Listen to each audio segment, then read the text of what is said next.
Lastly, I made a Flame Wall Fireball character, but that build was focusing on strength stacking and Flame Wall damage. This time, I made a pure Ignite based Fireball character, and the result is amazing. What's up guys, Pidget here.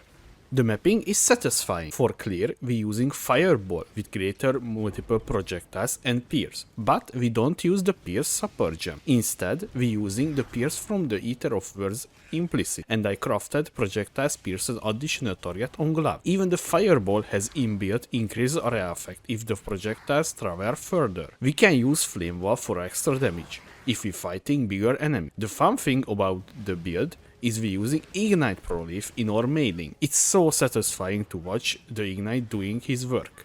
On the defensive side, we're using Determination for physical damage reduction. Steel Skin, this is our guard skill.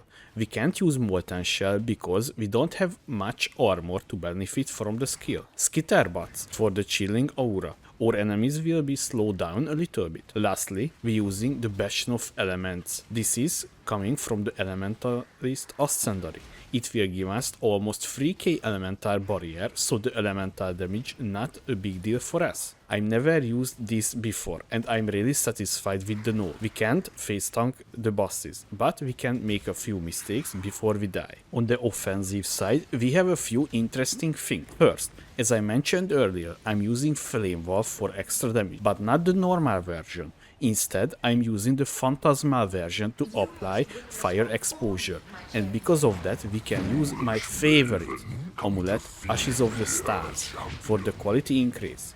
Using one of the new unique items, the Polaric Devastation, this ring will cover our enemies with ash, which is increasing the fire damage they take by 20%. Heart of Destruction from the Ascendancy, which is a huge damage boost to our damage for a few seconds. Lastly, we're using two curses, namely Flammability and Elemental Weakness. We can apply two different curses because we take the extra curse node on the tree. This all coming together into a big ignite damage. An interesting interaction about the Heart of Destruction. It will increase the Ignite Prolife area effect by 60% when we don't fight versus bosses. This is why I said earlier, the Ignite Prolife is so satisfying, because it's huge. The damage is really good for a damage overtime character. You will not insta-face bosses, but it gets the job done without issues. My only concern about the build is the Elemental Overload Keystone. Little bit annoying to proc it since they made a few changes about the keystone. The change was you need to deal critical strike with the skill you use to benefit from the 30% more elemental damage. So we have to use Ice Golem for increase the critical chance of our Fireball. Items we using, starting with the weapon, Searing Touch Unique Staff, really good piece of gear for the price. You almost can't beat this without investing more money into the weapon. When you're purchasing one, try to aim high fire damage over time multiplier and high fire damage. I bought this stuff for 100C. Because we're using a two-handed weapon, we can't use a shield. Rare gloves with attributes life and resistance. I crafted on this projectiles pierce an additional target. You can get this mod from the betray mechanic when unveiling gloves for the fire damage over time multiplier, and the projectiles pierce an additional target implicit. I'm used Eldritch currency items to get this combination of mods. A simple rare boots with life, movement speed and resistance. Nothing fancy here. Maybe you can use the Bitter Ground mod to easier proc the Elemental Overload Keystone. It's up to you. Stygian Wise belt with life, attributes and resistance, and I crafted increased damage on this. You can get this mod from the Betray mechanic when unveiling belts. The javel I'm using inside the belt is a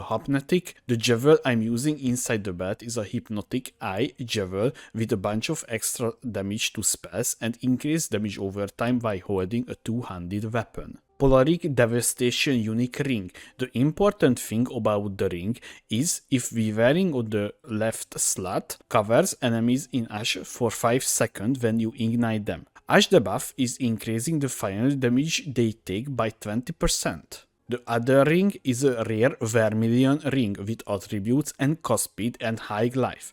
I crafted minimum frenzy charge on this. This craft is coming from the betray mechanic when unveiling rings and amulets, and it costs a divine orb to craft.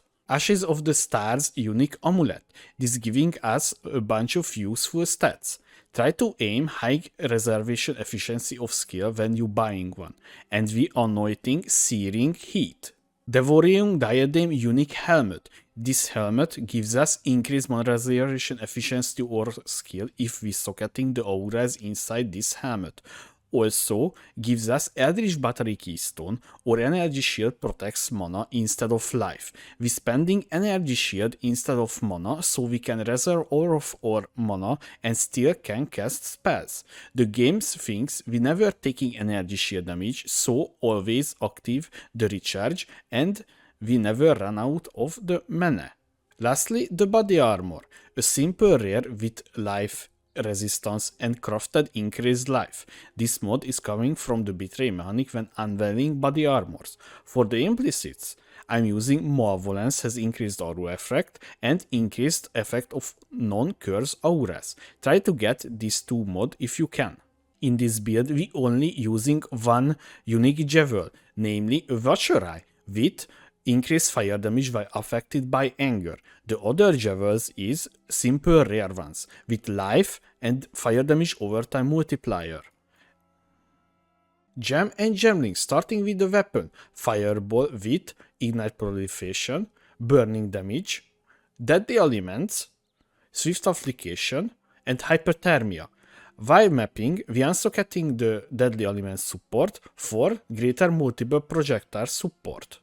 In our gloves, Flame Dash, this is our movement skill, Summon Ice Golem, Flame Golem, and Combustion Support. We socketing Combustion Support here because if our Flame Dash or one of the golems igniting the enemies have less fire resistance. In our boots, Steel Skin, this is our guard skill, Flammability, Elemental Weakness, and we applying the curses with Bane.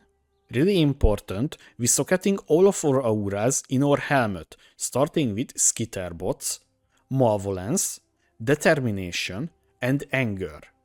For secondary damage source we using Phantasmal Flame Wall with Swift Application, Elemental Focus, Control Distraction, Empower level 3, and Burning Damage Support. I hope you enjoyed this video about Fireball Elementalist. If you have any question, please leave a comment below under the video. Thanks for watching guys, and see you in the next video.